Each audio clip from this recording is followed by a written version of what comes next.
welcome to our first BCS event here at Canterbury Christchurch University. We're in the Verena Homes building, lovely building, and this is actually where I teach for most of my lessons. So welcome to a little bit of my world. And I want to introduce you to a slightly different world this evening. So what I want to talk about is developments in XR and immersive technologies, which is kind of the title we've put out, but unless you have an awareness of what this is, you won't really know what I'm talking about. So I'm going to assume you know nothing, and we'll start from there, okay? And then see how we progress. I would ask if we could leave questions until the end. There'll be an opportunity. I'll prompt you for questions, and feel free to ask whatever questions you like as we get towards the end of the session. I am old school, I have paper. Right, so this is my plan. I'm going to try and keep within the hour. I'm just telling you.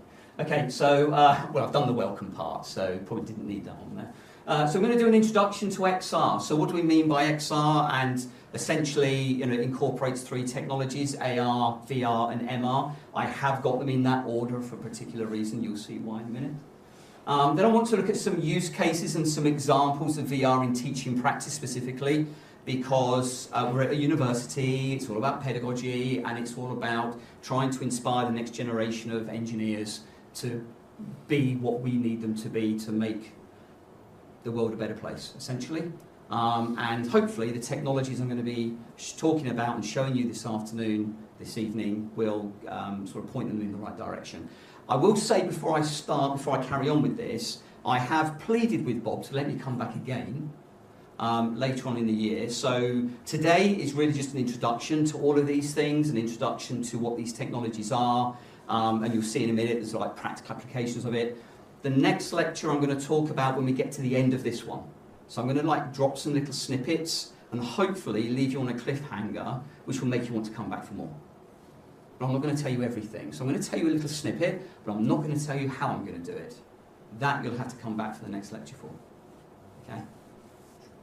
Right, so I'm going to look at some use cases and some examples of VR in teaching practice, look at some practical applications of XR and immersive technologies. So I'm going to drop in a conversation about photogrammetry, things to think about when you're using VR, and then Q&A right at the very end. And I've got like 3 slides of references if you really want to read them. And yes, I've used Harvard, and yes, they're in alphabetical order. Thank you. Check that.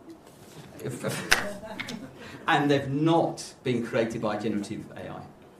They are actually real references. And feel free, I'm quite happy to pass you the presentation, Ali, and you can click on every single one of them, and they work. What they did last time I checked, anyway. I'll try my best.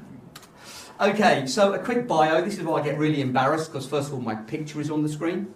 So it's bad enough you're having to look at me, but it's now on the screen as well. I really don't want to read this. Go on. We want to hear it too. All right, fine. That's me. Okay, so apparently I am a comma. I don't know why the comma's in there. I am an award-winning senior lecturer and course director here in computing, software engineering specifically, at Canterbury Christchurch University. I've been employed as an educator for over 22 years and have been an active advocate of the use of XR and immersive technologies within education for quite a number of years, pre-pandemic. That's important, and you'll see why a little bit later. I've been involved in a number of XR projects, including the design, development, and implementation of VR labs and immersive rooms. That was at Broadstairs College, which I'm going to mention in a minute. And I've also used photogrammetry technologies to support transitioning students. I'm going to mention that a little while later. I've recently moved from EKC Broadstairs College to Canterbury Christchurch University, and one of the very first things actually that we did, I worked with a guy called Gareth Ward, a great guy. I've worked with him before at the college. We get on really, really well, and we've co-written the university strategy on the use of XR and immersive technologies, which is now known as the Immersive Centre. Okay, so if you hear that being bandied around, you know where it's come from. And I'm currently studying for my postgraduate qualifications, and essentially that encompasses the use of XR technologies within the educational sector, specifically the range of pedagogical applications and the impact of these XR technologies and immersive technologies on learners. Okay, we need to make sure we're doing the right thing, right? This is not just about having sexy technology. This is all about doing the right thing for our learners. That's the point. So, moving on. Here's a question for you. You thought you were going to sit there and just listen to me garble on. No, I want it to be a little bit interactive. So I'm going to ask you some questions and hopefully you'll give me some answers. Do try. And I have a red box. I'm not a very good throw, by the way, so I really would duck. Okay. So I'm going to ask the question, what is XR? And then the same question will be, what is VR, what is AR, what is MR? Let's see how much you don't know. Because hopefully you'll know absolutely nothing, which is great, because then the next few slides will be meaningful for you. If you give me accurate answers, I'll just skip the next couple of slides. Okay? So we're going to start off with, what is XR? Who wants to have a go? Leslie, thank you for volunteering. Come and get your red box. I am actually going to throw this after I trip. There you go. By the way, I just want to read the instructions underneath. It says, to avoid injury, do not throw at people's heads. All right, so yeah, we're okay. We're at the right height. Oh, and get this, right? And make sure that those around are aware of the situation. So all of you are aware, I'm going to throw this at Leslie. Please duck. Leslie? For the video, she caught it. And she's not injured. Okay, Leslie, you have to talk into it, by the way. It is a microphone, it's not just a red box. There you go. Yes, moon noises are great. So, for you, what does XR mean to you? So it's extended reality, so it means that it's the two combined, as far as I'm aware. Okay. So you can manipulate the real in the virtual, or the virtual in the real. This is great. It means I can use the next slide. Thank you very much, Leslie. No, I'm joking. That was very good. Very good start. And I'm going to add a little bit to that. So yes, you are on the right track. Absolutely. Thank you very much. Now keep hold of it for a minute. Is it turned on? No, it's still live. So, next question. Right, so XR. So I'm going to recap on all of these in a minute. I just want to see what you know. So the next question is, what we mean by VR? Who would like to have a go at answering that? Because Leslie's going to bring you the cube. Oh, can I chuck it? Only if people are aware of the situation. Okay, as per instructions. Anyone would like to have a go at what VR is? Before I choose. Right, Lewis. Wait for your microphone. Ready to go? Oh, hang on. No, you got to throw. Oh yeah, really good. Right. Okay, Lewis. VR. Virtual reality, so immersed in complete kind of virtual world. Virtual reality, immersed in the complete virtual world. Yep. Again, good start. I will fine tune. Thank you very much. Well done. Next one. What is AR? Now, don't think this is a pirate technology. R.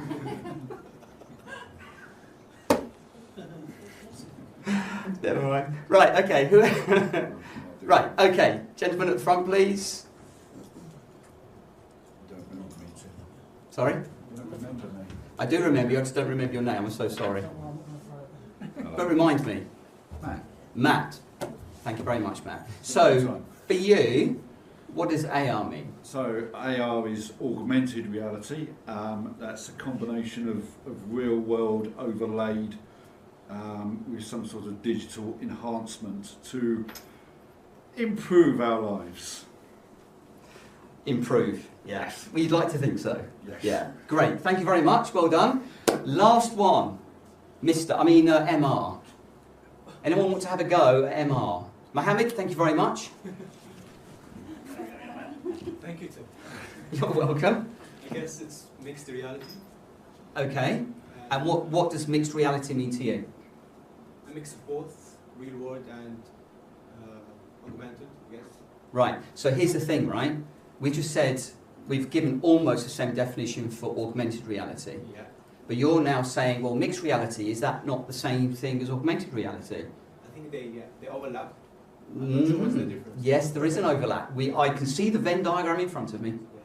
Okay, so the question is, what's the difference? Now, it's okay if you don't know the answer, because I'm going to tell you. Cool, right. I shall come and grab my red cube. You're not going to throw it? Oi! You did warn him. Yeah, so you didn't warn everybody else. Sorry. Right. Okay. Notice I used manual handling techniques then. Just saying. Okay. So let's go through these. XR, absolutely right, Leslie. It's an umbrella term. So XR stands for extended reality. You're thinking, well, hang on, it starts with an E. Why is it an X? Well, if we said ER, everyone would think it was some sort of American accident and emergency situation, which it's not. So we use the X from extended because it sounds better. All right, a bit like X-Men, I guess. So it's an umbrella term. It's not a specific technology itself. It's a collection of technologies, which essentially means we are using some sort of computing technology to mess around with your real world. That's essentially what we're doing. So XR is this umbrella term that includes VR, AR, and MR mainly. Okay? So VR, you're quite right, virtual reality, well done. So it's a little bit like stepping into a whole new world that isn't real. So it's computer-generated graphics in a computer-generated world. So it's when you wear a special headset that covers your eyes and your ears, transporting you to a completely different place. So in VR, you can look around and interact with this new environment as if you're really there, even though it's all created by a computer. And this is VR is going to be our main focus of today, all right? Because that's the one that most people are familiar with. But here's the thing about VR, the mistake that most people make. Now, I just want to give you a demonstration of how we walk around in life.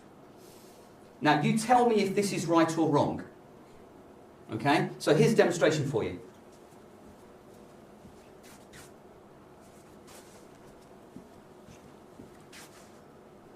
Is that about right? I tell you what we don't do. I tell you what we do. Oh, yeah, sorry.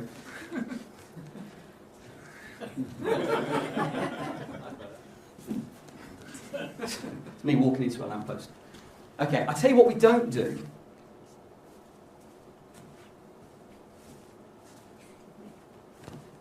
We don't do that, do we? And yet, we're probably missing about 80% of the world around us. Right? That's what VR gives you the opportunity to do, because you're not actually moving.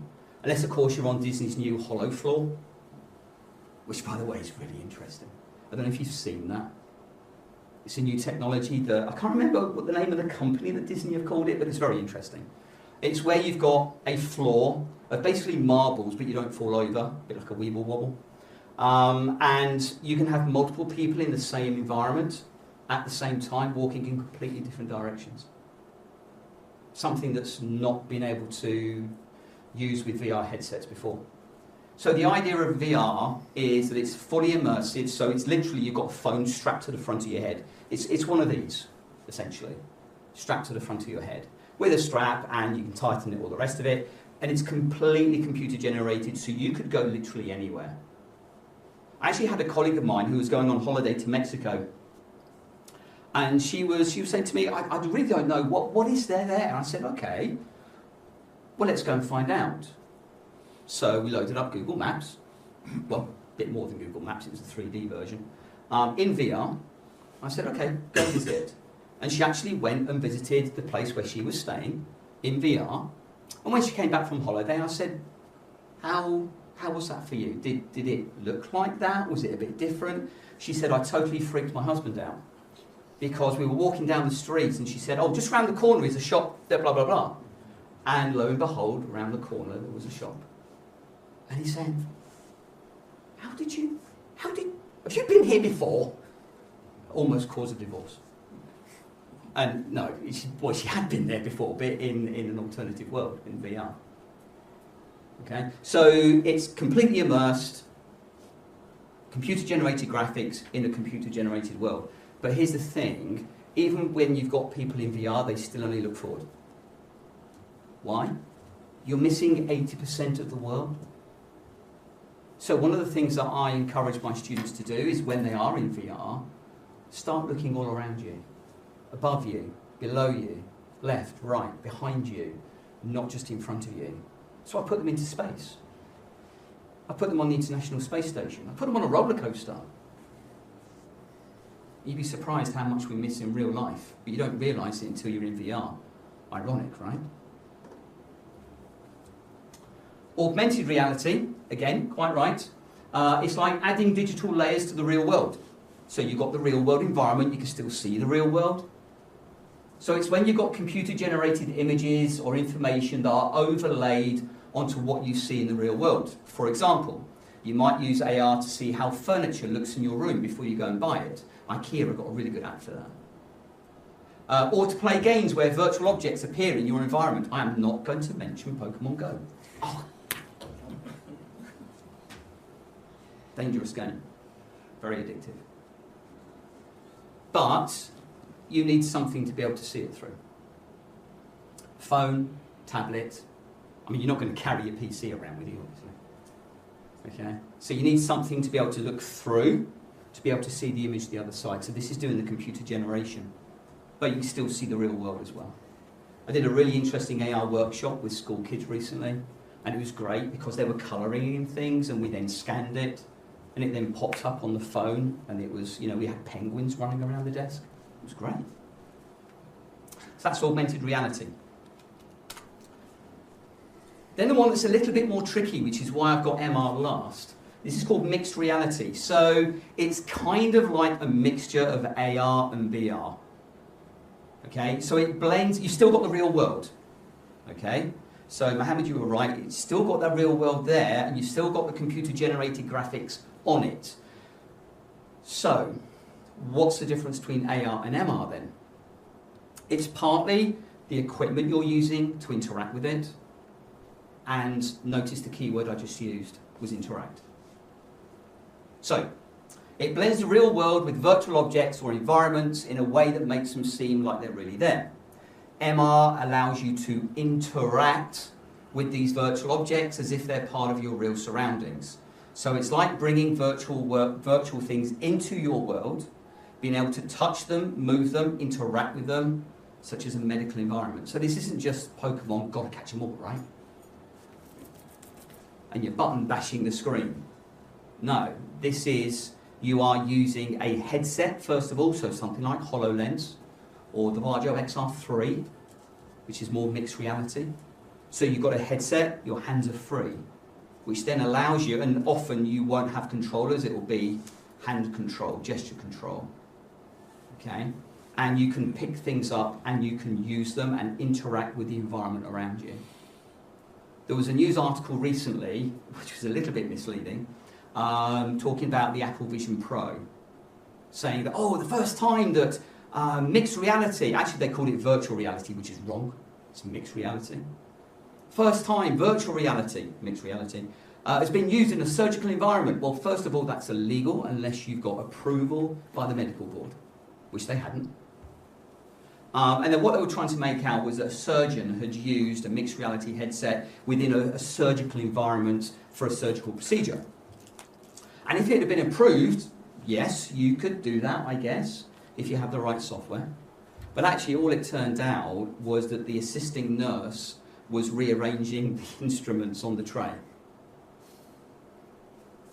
But it's an interesting step forward, right? That's what mixed reality is. So can you see the difference between VR, AR and MR? The thing about MR is it's all about the level of interaction, and you use a headset, not a phone. I've just popped this one at the end, just as a bit of a surprise for you. Immersive technologies, because it is XR and immersive technologies. We've dealt with the XR bit. What do we mean by immersive technologies? Interesting. So this refers to digital technology that creates or enhances your environment, either to stimulate the physical world or to create something completely new. So now you're starting to realise that XR is an immersive technology, but it's not the only thing that's immersive. It engages users on various sensory levels and offers a more intense and interactive experience than traditional media. I mean, how many times, for example, have you read a newspaper and got your fingers really black from the ink?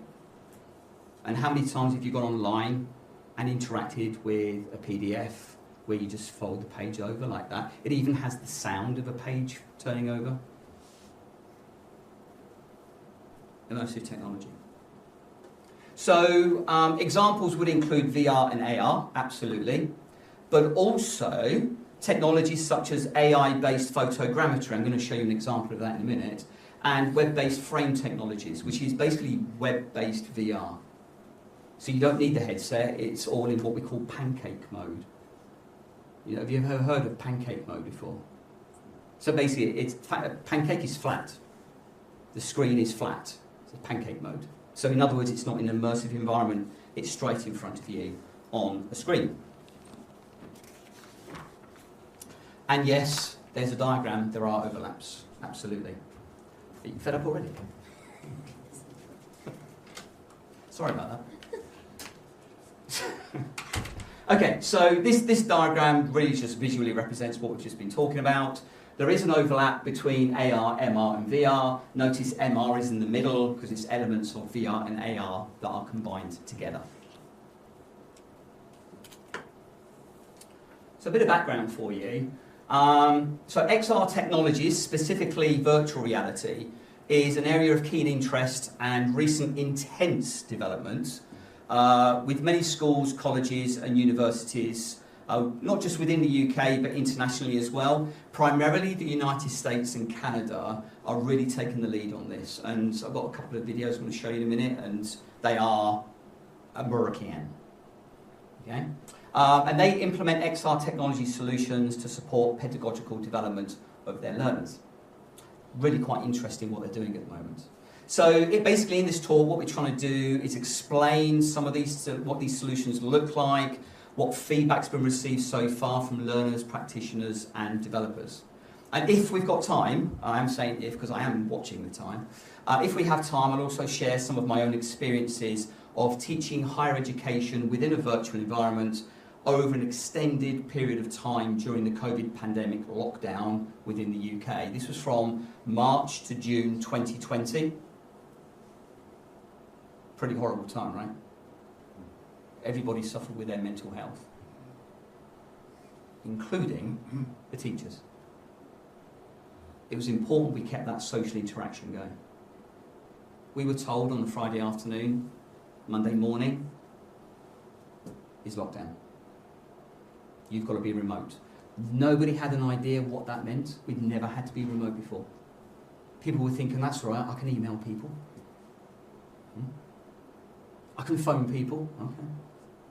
I can send them things in the post. Great. Teams wasn't really set up to do this. The college wasn't allowed to use Zoom. What do we do?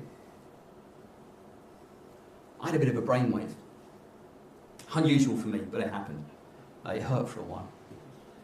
And I thought I'd been doing some work with a team called Educators in VR. And we'd been building VR worlds. We just finished having a week-long, fully immersive VR conference. I thought, what if?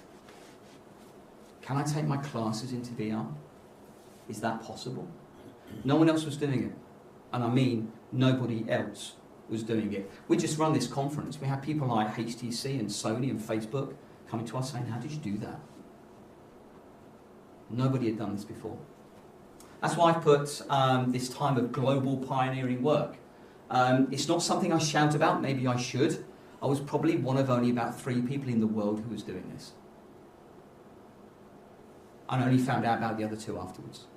But they weren't actually doing what I was doing. And what I did, I took a structured timetable of 21 hours of teaching per week, and I incorporated it completely into virtual reality over a 4-month period.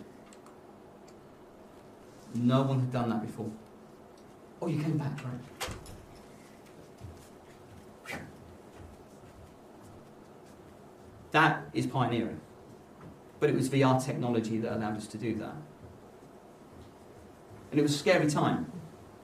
But you know, my students reacted so positively. Wonderful group of people I was working with. One of them sat at the back right now. I still remember what you did to me. Right at the very end of the year, we'd come, I think it was around about June time. You know what I'm about to say, don't you? Yes, it was.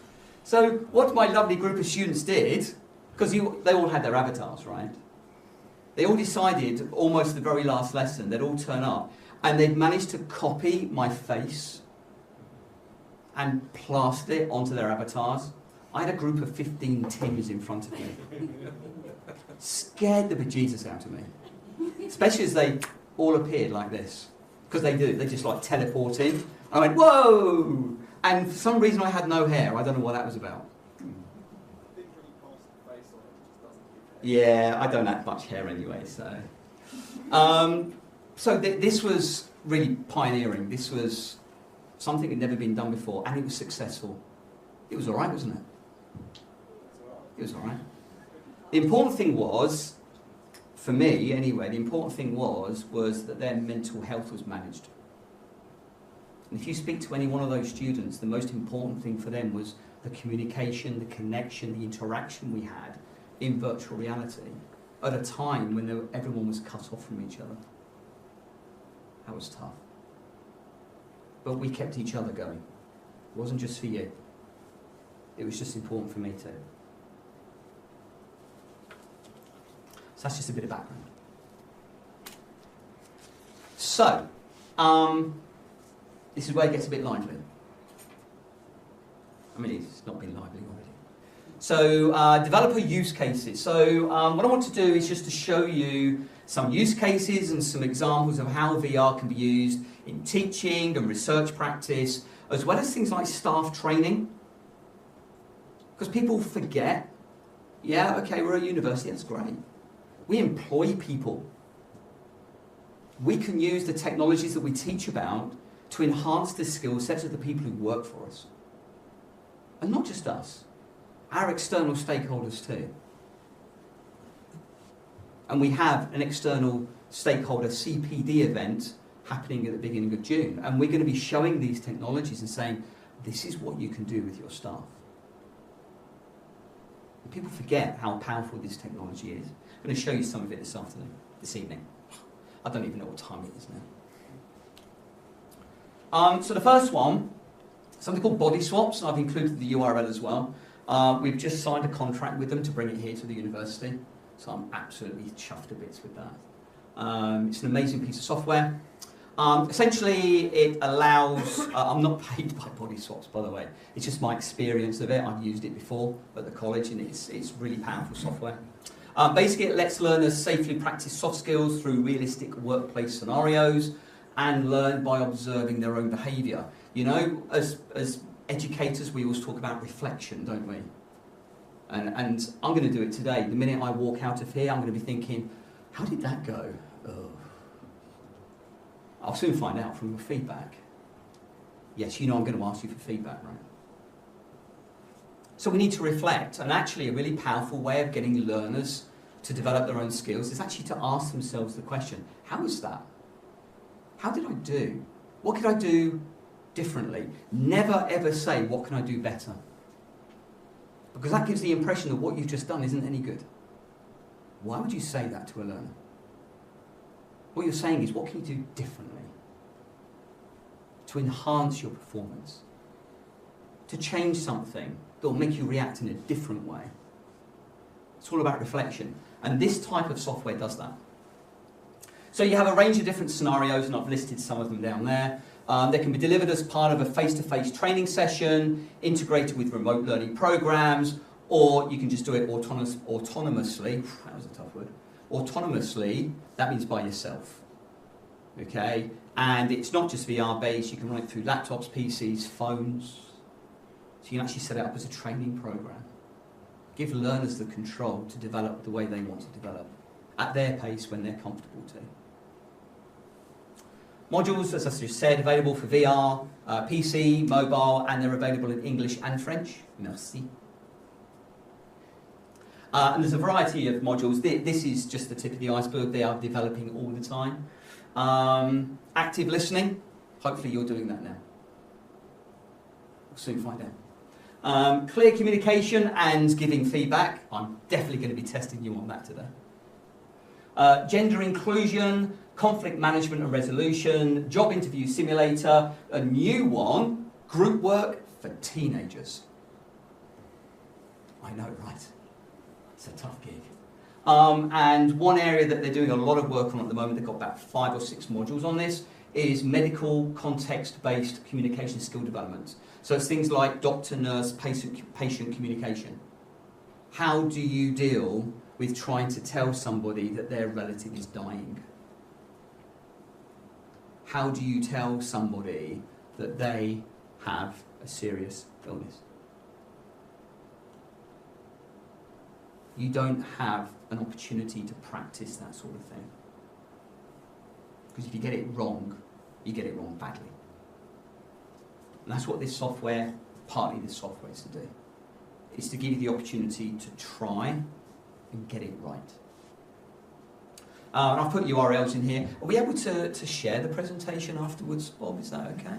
Yeah, I mean, if you want to give me the slides, I can put them Yeah. on the...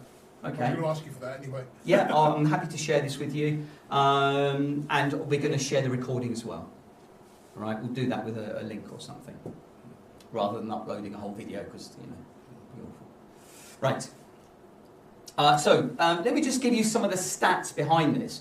There is a bit of a caveat with this, and that is that the target group was relatively small. So do take this with a little pinch of salt, but it does give a good indication as to the positive impact that virtual reality training can have. Okay? Part of the PhD I'm planning to do is actually doing this on a much, much, much bigger scale. Let's really see if this is true. And post-PhD, there'll be a longitudinal study of the same group going through their degree program and actually tracking them. So, but that's for the future. So, the feedback they had back from undertaking some of these modules in body swaps, 80% of learners report a significant improvement in their self-awareness and knowledge of how to improve their skills. 80%, 87%. 85% of learners report a significant improvement in their confidence to apply those soft skills in real situations. And 95% of learners report being likely to recommend this software to other people. So, you know, quite positive figures, right? I'm not going to go on about it too much because it comes up in a video in a minute.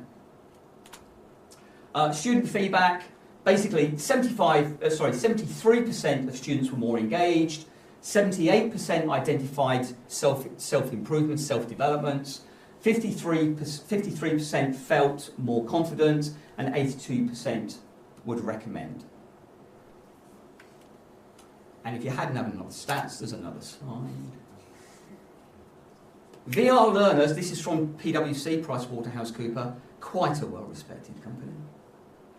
VR learners were 4 times faster to train than in the classroom, 275% more confident to apply skills, 3.75 times more emotionally connected to the content than if they were in a classroom.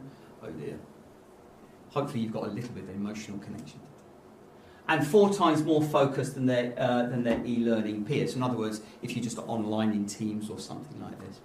So they're all positive stats. And I've got a couple of links in there you can go and check out as well. I know, Ali, you'll check them out, won't you? Yes. Good. Okay. Again, just bear in mind it was a fairly small target group, so, you know, I think there is area for research here, which I think would be quite interesting. That kind of leads to this. What are the 5 key elements to VR learning? Again, I'm not going to read through these because I've just kind of gone through them on the slide, but you can break them down into the fact that learners in VR courses can be trained faster. VR learners likely to be more confident in applying what they've been taught. They feel more confident with their motor skills. Learners are more emotionally connected to that content, so they should learn more from it. VR learners tend to be more focused, and learning can be more cost effective at scale. Because remember, if you're, for example, if you're in an engineering workshop and you want learners to interact with an expensive piece of equipment, it's a risk, right? If they break it, that's a problem. But if you can simulate it so they understand the processes, they understand the methods they have to use with that piece of kit, then you can let them loose in the lab. They're safer, your equipment is safer, and so is your budget, right?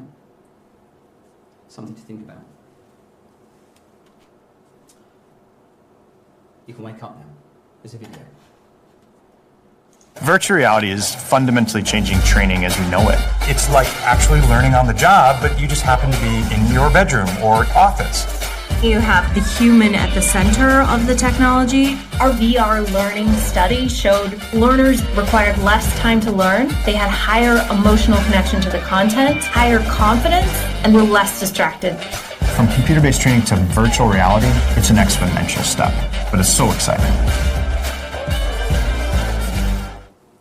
That's just a little snippet from PwC reinforcing what I've just said. You've got a bit of a vision there of what it looks like inside VR, so it's completely computer generated. Let's give you something else to think about.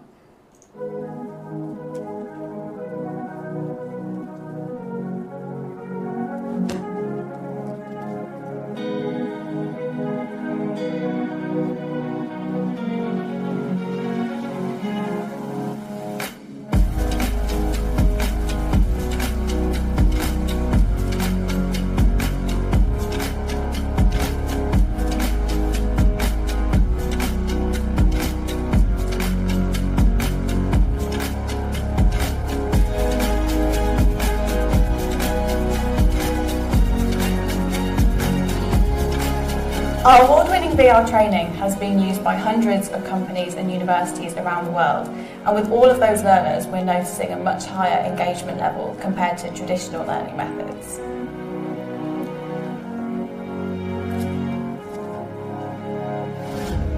One of the great things about learning with VR is that both the learner and a trainer or manager can track progress and quantify learning in a way that just wasn't possible before.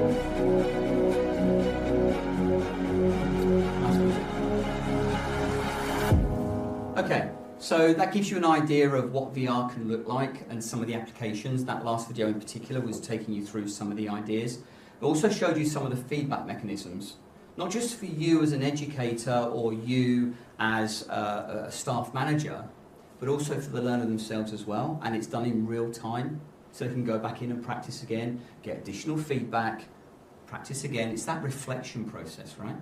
Very powerful tool. Right, well, let's take it on another level. So that's the soft skill side of things. What else can we do? So let's think about some practical applications. So examples how VR can be used to enhance learning opportunities. So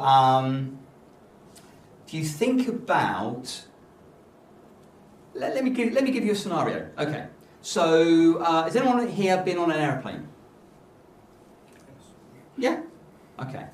How confident are you in the skills of a pilot? On a scale of 1 to 5, 1 being, oh my goodness, I'm never getting on a plane again, through to 5 being, oh, that was amazing, smooth flight, no turbulence, landed perfectly.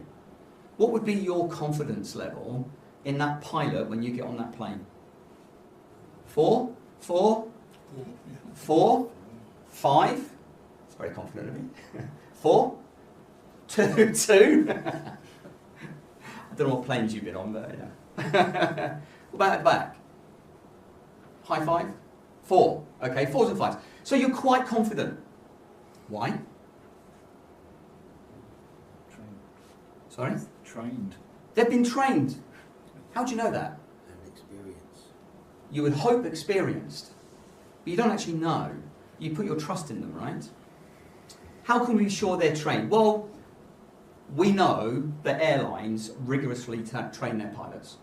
We know they put them into simulated environments and they test the heck out of them and they throw everything at them. They try all sorts of scenarios to see how they react and to train them on how to react in emergency situations. What they don't do is on day one give them the keys to a plane and go, there's 200 people there who want to fly somewhere, just pop in and have a go, will you? Doesn't quite work like that, does it? Because if they get it wrong, that doesn't work out very well for anybody, does it? So we use simulations to train the pilots, to get them up to a certain skill level where we're comfortable with their experience, with their skill set, with their knowledge. Only then do we put them into an aircraft, and only then with another experienced member of staff, pilot, who will guide them on the real life application side of it, right? So what's the difference here? All we're doing is making an affordable solution for education as well as external stakeholders. What's the difference? The concept is the same. So let me give you something else to think about. So I'm going to show you a video from Labster. You may or may not have heard of Labster. Okay, so we've been looking at the soft skill side of things. Let's look at some of the technical side of things. Here we go.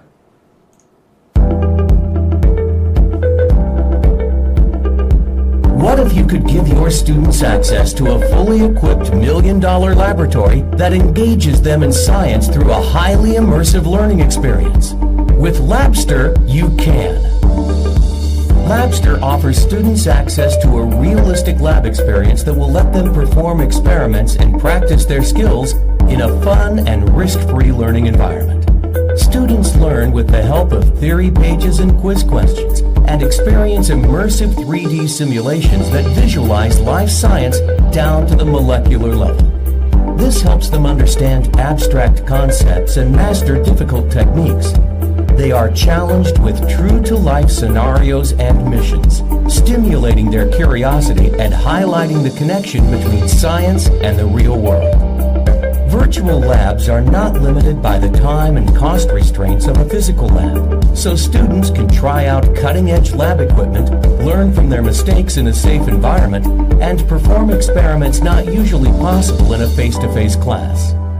Research shows that students learn twice as much when traditional lectures are supplemented by Labster's virtual labs. Get Labster today and help empower the next generation of scientists to change the world.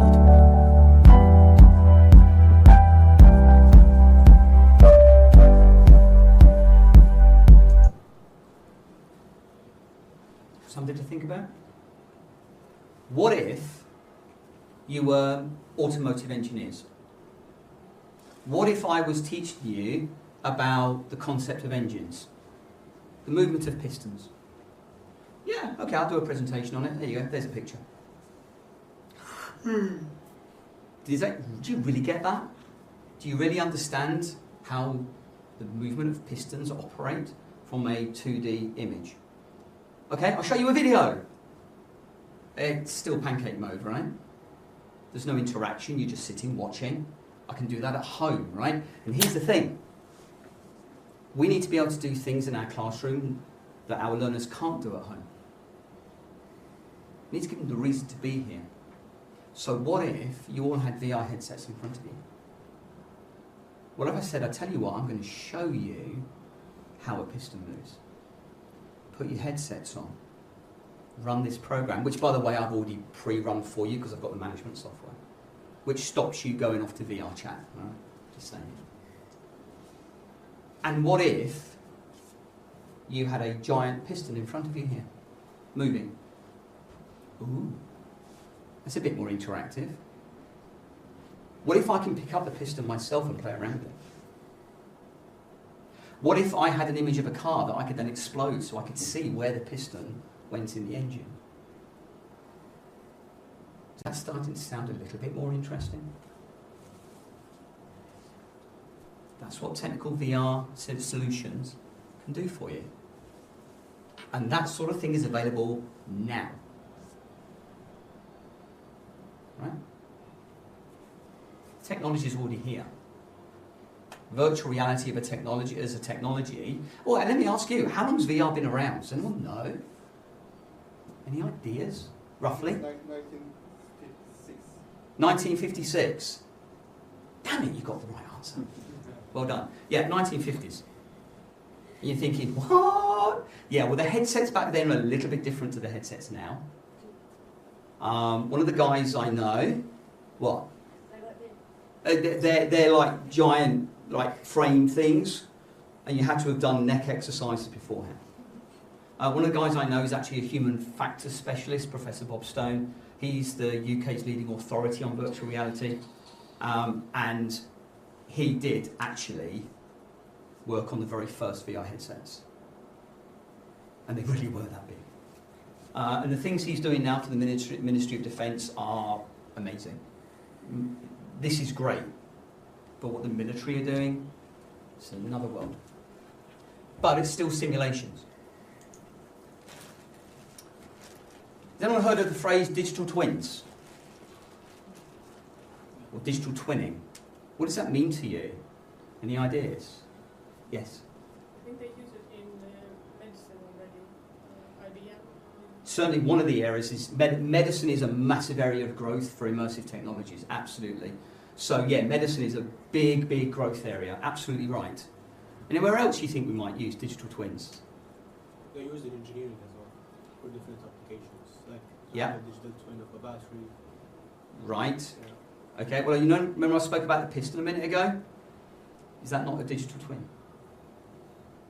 It's a digital representation of something that you can interact with, see how it works. I could just as easily brought up a heart. It's a bit tricky getting a real one and, you know, and exploding it. But you can do that virtually. Let's take digital twins to another level now. So you've got the concept, right? A digital representation of something that you can interact with to understand how it works. Okay, we call this the democratization of education. Okay, this is something that a company called Victory XR, and HTC you probably know, they're a very big manufacturer of headsets, but they were working with a company called Victory XR, who are software developers in the States. Labster, by the way, are, I can't remember if they're American or Canadian, but they're one of the two. They're that side of the pond. So Freeman says that the retention level 1 year after a VR training session can be as much as 80%, whilst traditional training retention is 20% after 1 week. I could ask Tom as one of my ex-students, but I'm not gonna, I'd be embarrassed.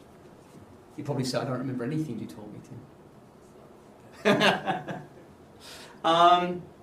We call this the democratization of education. And what we're saying here is that we need to be able to take education into an environment that's in a mechanism that allows learners to be their best and gain their best level of knowledge. Because, and I'm sorry to say this, I am in the field, but traditional training and traditional teaching just doesn't cut it anymore. Okay, we're sat here today and you're probably going, oh my goodness, it's nearly 7:30. Don't worry, we've got 6 minutes. Bob's thinking you better be. Hopefully it's been a bit entertaining this afternoon, stroke evening. But I'll be honest with you, a lot of what I've been talking about, you're going to walk out the door and go, what was that? Oh, it's all right, he's sending us the presentation and the video. I'll watch it then. No, you won't. But you'll keep the link for a while. And then you'll find it maybe 6 months later and go, don't need that anymore. Right? Am I right? You know I am. Don't worry, I'm not embarrassed by it. Slightly annoyed, but it's okay. But actually, if I put you into a simulated environment where you are experiencing the learning, you're learning something, not just being told what to do and explained. Explanation means that we understand it. How are we testing your learning? How are we making sure that you understand it? It's why I keep asking you questions. I'm trying to see how much you know. Actually, the best way of demonstrating if someone really knows what they're doing is get them to do it. And then tell me what you're doing. Better still, tell me why you're doing it.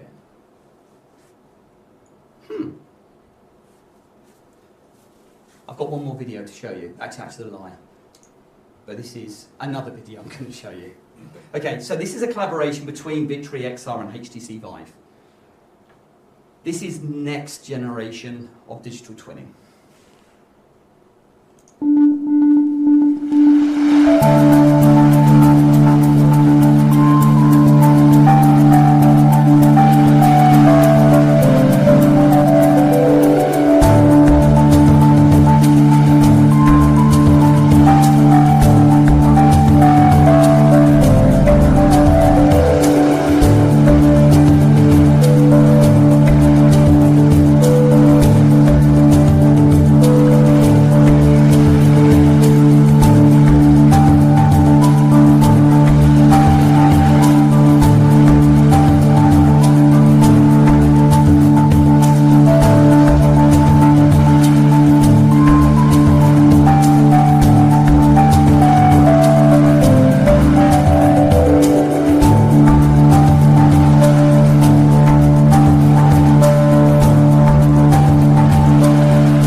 Because here's the thing, I can't actually put you into space to go and have a look at the moon.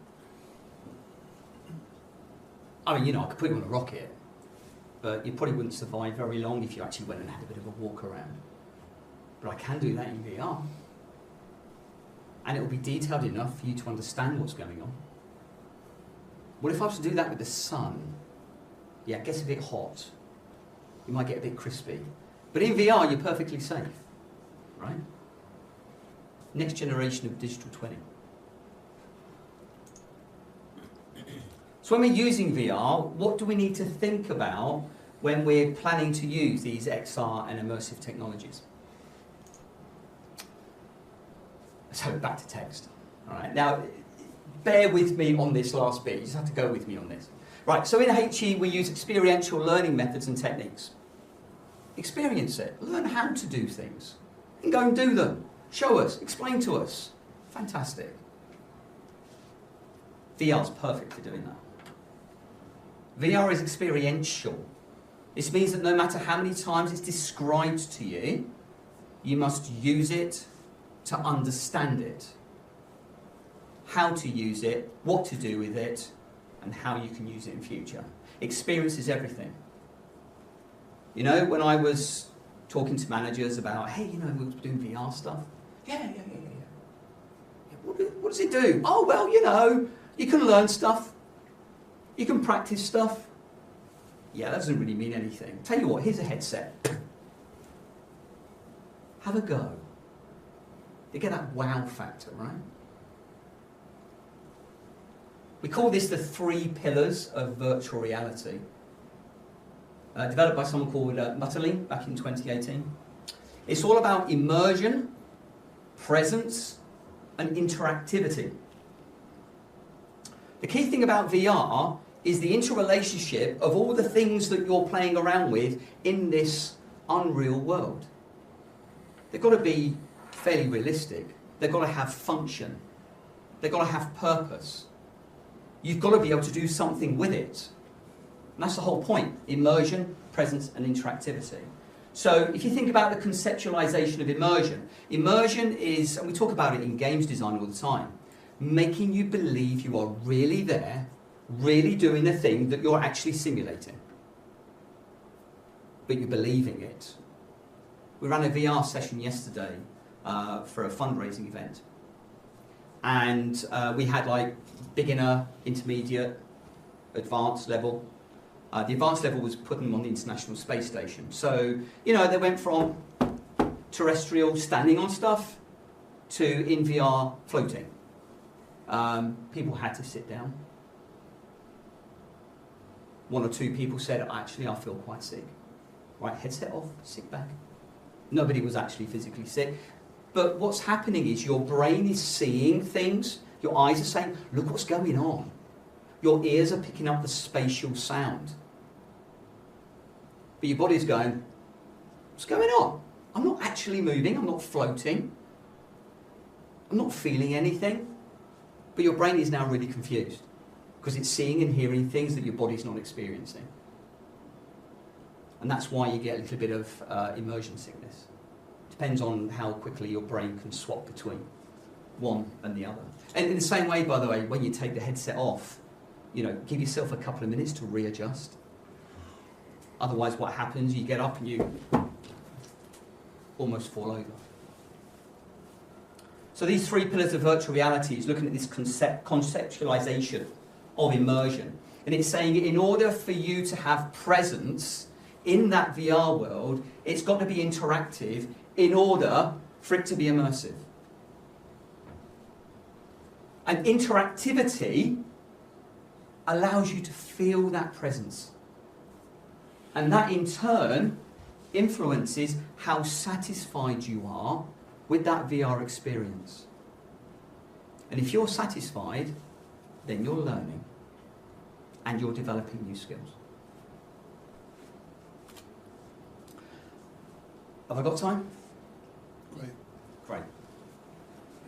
So a couple of little surprises for you. So much of a surprise, it's not on my slides.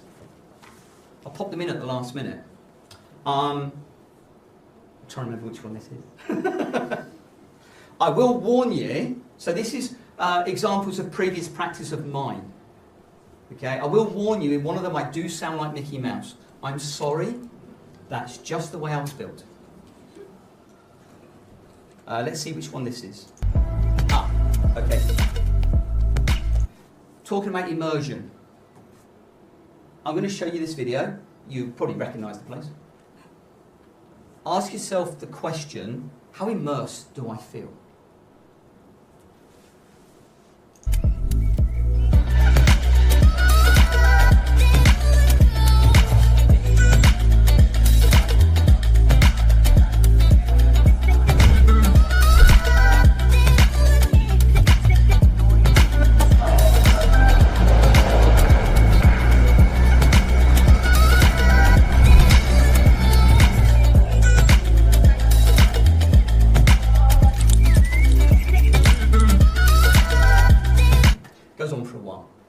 Nice marketing video. How immersed do you feel? Do you walk around with music playing in your ears all the time? I don't know, you might. I know someone who does. But not all the time, right? You don't suddenly like fade in, fade out, walk into the back of people, then suddenly appear somewhere else. Kind of breaks your immersion a little bit. All right. Let me try something else. There we go. Okay, what about this?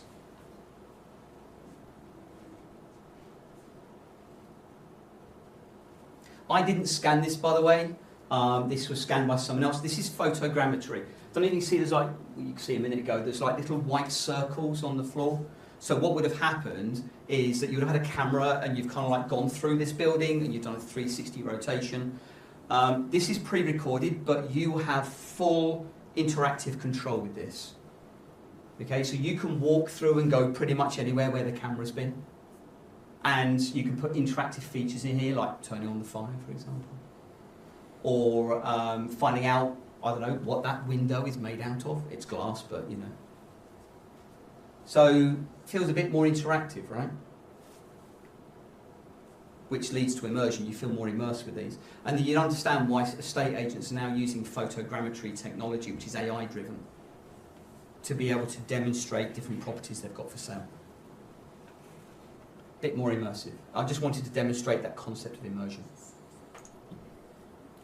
Just a graphic for you. I'm not going to go through this. You can read this yourself. This is basically feedback from teachers about how VR has worked for them in their classrooms. Okay, there's some really interesting stats on here. For example, 79% think, so teachers, 79% of teachers think that VR enables experiences that would not be possible otherwise. True. Okay, let's see what else we got. 77% believe that VR enables students to see places they would not normally be able to visit. True. So there's some stats for you. There's a lot of stats there, I'm not going to go through them. But they're all positive things. Just wanted to give you some context. For me, it's about managing expectations. Okay, so, and it's not just expectations of the learners, it's expectations of the staff using it. You're not going to be able to create miracles. I can't demonstrate every single part of the human body. It's got to be programmed, it's got to be created. But I can enhance lessons. I can bring a level of interactivity and enjoyment that may not have been there with flat screen presentations, for example. That we can do. So managing expectations of your learners, as well as your teachers, as well as your staff trainers, as well as your external stakeholders is really important. So virtual reality is not a technology that should replace anything. It's there as a complementary tool. Doesn't mean it's free. It enhances. So it's going to enhance learning across disciplines. That's the beauty of this. You can use it in many, many different places. As with any new technology being introduced into the classroom, when I say classroom, I'm talking training environment. It doesn't have to be a classroom. Success depends on expectations and effective strategy and the practical details of how it's actually going to be used. My experience, whenever you take learners into VR for the very first time, allow for the first 20 minutes they're going to be going nuts. Tom may remember this. We went onto a tropical island where there was dinosaurs and an ocean. And for the first 20 minutes, they just went exploring. After that, they got bored and came back. Every other VR environment I then took them into, fine. Oh, it's VR. Yeah, right. But for the first 20 minutes, let them go and explore. Let them go and realise that the dinosaurs aren't real. But let them go and find out. Otherwise, they're going to be sitting in your virtual environment thinking, what if I went up that mountain? Yeah, but I want to tell you about this. No, I want to know what's at the top of that mountain. All right, go and find out. After that, they're all yours. So VR is not just another tool in your toolbox. It has strengths and weaknesses, like every other tool. But you're the experts. You're the experts in your fields. You are the people who are best placed to understand how you can use immersive technologies and XR technologies like this within your specialisms. So the question is, I'm hoping after today you might go away and think, do you know, I had an idea. We might be able to use some of this in a way that's not being done by anyone else. Maybe we've got an edge over the competitors. Maybe there's a unique way of doing something that will encourage our staff, our learners, to enhance their skills and actually want to do it. You know, when we say mandatory training, ugh, really? When everyone says something is mandatory, you don't want to do it. So make it interesting, make it fun, make it interactive.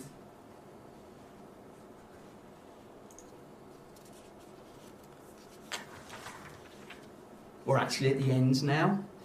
Bob's going, thank goodness. But actually, I've got a couple of little surprises for you. Bob didn't know about this. These are the things from my experience. I want to just quickly show you something. This is where I sound like Mickey Mouse.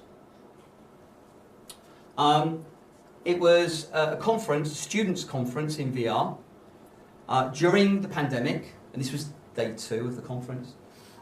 We called it Life in Lockdown, a Student's Perspective. I'm not going to play the whole thing, it's 55 minutes. Just saying. But, check this out. Good afternoon, good evening, wherever part of the world you're from. Welcome to this session in Students in VR. This session is called Life in Lockdown, a Student's View from Within VR. My name is Tim Jackson. I work at Broadstairs College. A little bit more about me in just a moment. And I'm very fortunate today to have with me 3 of my student colleagues who are studying with me on the HND in Computing Year 2, so they're Level 5 students, and I'll tell you a little bit more about those guys in just a minute. All right, enough Mickey Mouse. That's actually on a moon base. if I walked out of the door, so down the, I don't know if you can see, look, there's the Earth at the back, if you don't believe me. We didn't actually have the class on the moon. If I went down these steps, there was a door. The minute I walked out the door, I suddenly had a spacesuit. And I could wander around as if I was on the moon. We didn't actually do that because, you know, we were having a chat. But you get the idea, right?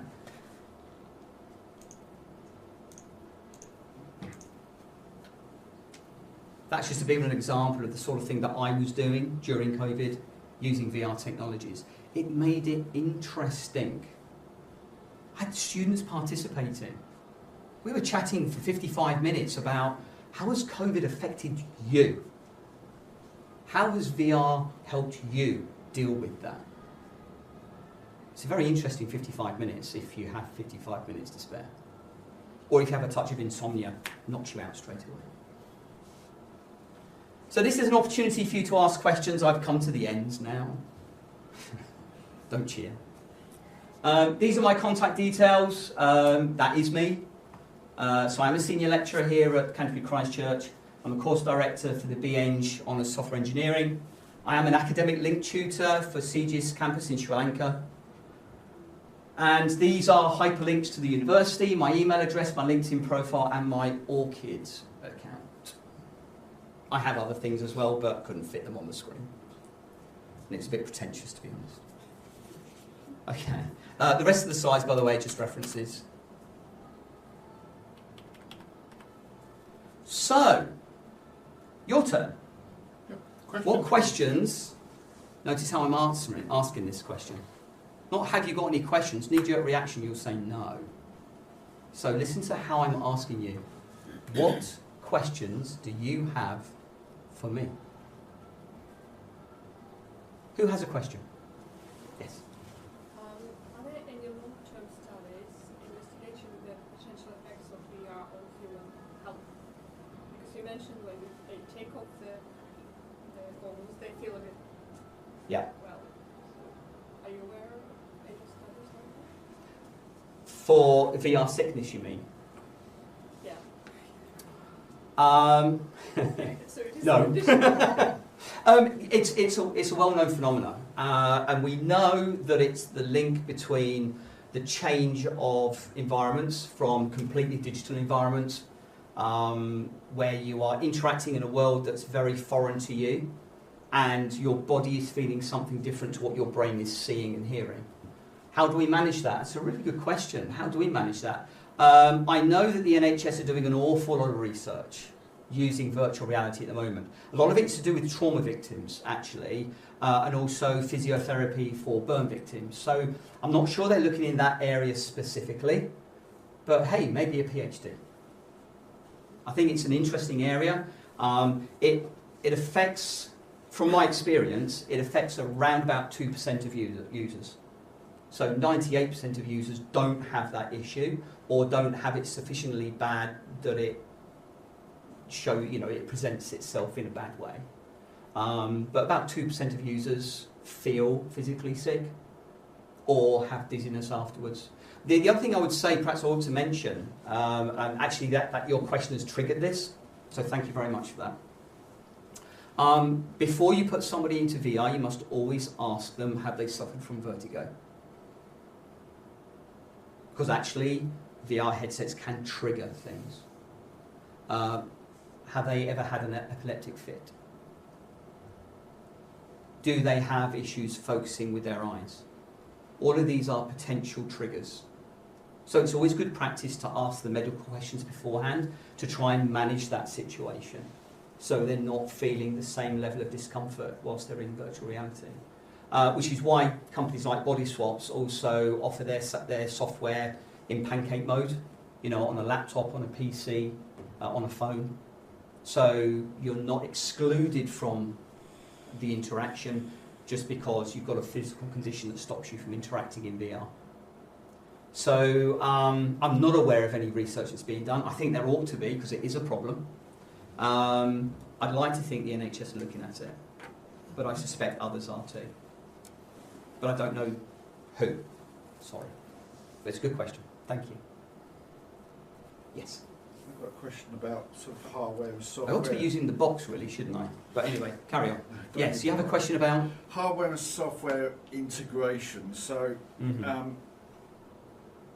I teach in a school, not a big fancy university, with a tiny budget compared to what a uni might have. Obviously students have phones and you can get the cardboard element that Google you put the Cardboard, phone yeah. in and stuff like that. Yeah. How does that integrate with the software, and can you then go to something like Oculus? Does the software work with all the different types of hardware, or is it you've got to have this one particular VR headset and this one particular piece of software in order to do the one thing you want to do, and you want to do something else, you've got to go for a different system? Short answer, no. But I'll tell you why. I mentioned earlier on that a VR headset is basically one of these. Yeah. Oh, I've got a message. Essentially, most VR headsets, and I'm talking VR, not mixed reality, are Android phones running on Linux. Okay, so the type of file that's used to create the software is an APK file. Okay. So basically, Android packaged file, essentially. Jonathan's nodding, so I've got that right. Thanks, Jonathan. So that APK file can be run on any hardware that's running Android technology, Linux-based Android technology, which are the majority of VR headsets. So if you're developing for mobile headsets, for example, like the MetaQuest, MetaQuest 2 or 3, or some of the other headsets, then developing using an APK file will mean they're going to run across all of them. The only limitation will be the hardware itself, what resolution it's running at. But it's going to be reasonably negligible. So it should run cross-platform. So the potential of getting students to use their own phones and distributing the APK to them. Yeah. Yeah, I mean, there's quite a rigorous process to be able to do that, but there are ways around it called side questing. But like the Pico headset, for example, is another example. Again, it's just a simple, it's not simple. It's an Android phone strapped to the front of your head, using APKs to run the software that allows you to have that experience. So it is cross-platform. The difference will be if you have a tethered headset, which basically means you've got a cable running from the headset into a powerful PC that does all the processing for you.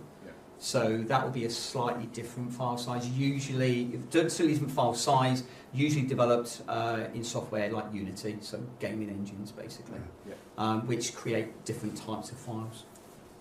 So, yeah, hope that answers your question. We had a question back there, didn't we? Yes.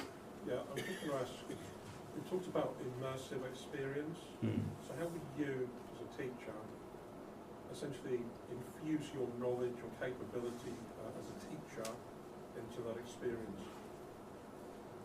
Because the students are there to learn something. Yeah. You've got the physical hardware, software, the wearing the goggles. Yeah. But actually, where is the knowledge inside that? So that as they're, I don't know, looking at an engine or so put the frog open. Yeah, yeah, you spotted the frog, right? Yeah, it depends what I'm doing. You know, so if I mean, it boils down to the software essentially, in a way.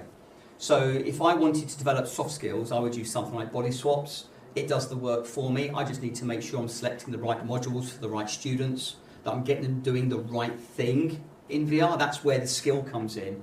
What am I actually getting you to do? How relevant is that to the curriculum? How relevant is it to the learning outcomes that I've introduced? Remember, this is an enhancement to your lesson. It's not, right, put your goggles on, folks, we're going into VR. We did that during lockdown because we had no choice. In a classroom like this, you always have choice. So you're still going to do some of this, you're still going to have the discussion, you're still going to have the introduction, all the rest of it. But if I wanted to demonstrate a technical concept, let's say a beating heart, so we're talking about hearts today and how they function, what the different valves are, etc., etc. Yeah, like I said earlier on, I can show you a picture, but that doesn't really cut it. So that would be the point. We've had a bit of theory. We've talked about what we think it does. Well, let's now go and have a look. So I would have, in a teaching environment, so it could be in a lab environment, With some of these technologies, you can choose the environment. So a conference room, a lab environment, it could be an island, a desert island somewhere, okay? And I can then bring in a 3D asset, or as long as it's been created, of course, but I can bring in a 3D asset that allows me to demonstrate how something functions.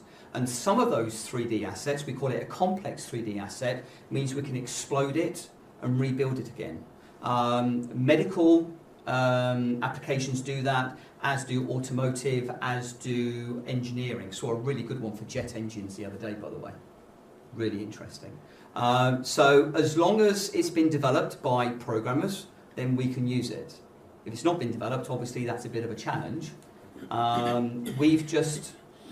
My colleague and I, Gareth and I, have just finished writing the XR and Immersive Technology strategy for the university, called the Immersive Centre. I mentioned it earlier on. And part of that is guiding the whole university as an inclusive unit, not just to use this technology, but to develop it as part of our teaching and part of our training, and using some of the creative students to create the virtual assets we need to be able to teach it. So the learning comes from many different aspects, from a developmental point of view, as well as from an application point of view. It depends on what it is you want to do. Soft skills, we've got off-the-shelf software for that. More technical skills, we probably either have to employ people to build it, or we get specialised software, or better still, we get our students to do it. That's where the skills come in. And it's multifaceted as well, which is great. Thank you. Lewis. Sorry, Matthew, I'm going to embarrass you a little bit here as well. He's used to it, don't worry. Last term, Matthew very kindly demonstrated body swaps at the college to us, if you remember.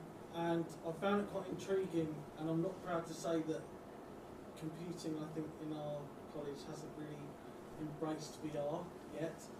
Disappointing to hear. And so you say you've got body swaps and just acquired licenses for that. I'm just quite interested to see if you've kind of got immediate plans as to where you're going to put that in the curriculum, or is it going to be the kind of employability and ethics kind of side of the course? Short answer, both. Okay. But let me explain why. Okay, so we have different pockets of practice around the university. Really good practice where people are embracing VR and doing things with it. So soft skill development, for example. There are people in the sports department who want to use it for the physiology side of learning. So it's fantastic. But it's not coordinated. That's what this strategy is all about. It's bringing everybody together and say, right, okay, if you've got a group of people here, group of people here, and group of people over here, all buying headsets, we've now got a glut of headsets and no software.